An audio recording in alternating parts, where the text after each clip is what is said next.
Amém. Eu louvo a Deus, irmãos, por tudo. Agradeço a Deus por esta rica oportunidade que Ele assim está nos dando, nos trazendo mais uma vez nessa terra de mando de mistério. Glória a Deus. Eu gosto desse lugar. Aleluia. E louvamos a Deus, irmãos, porque foram muitas investidas para que nós não chegássemos aqui. Mas de todas elas o Senhor nos livrou e nos trouxe.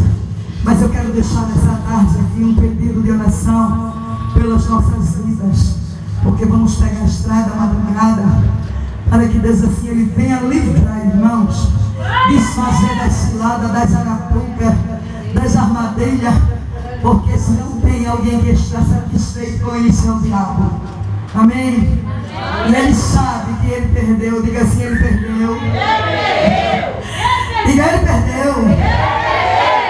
Não é, irmãos? De onde eu vim, de onde Deus me resgatou, o diabo até hoje não descansa para tentar me tirar da presença do Senhor, né? Drogada, traficava, me prostituía dentro dos presídios. Mas Jesus disse: eu pego quem não presta para fazer prestar.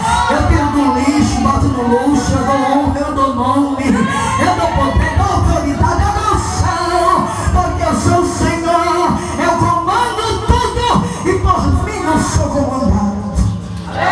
Eu estou aqui, irmãos, porque Deus ainda faz milagre na terra. Amém?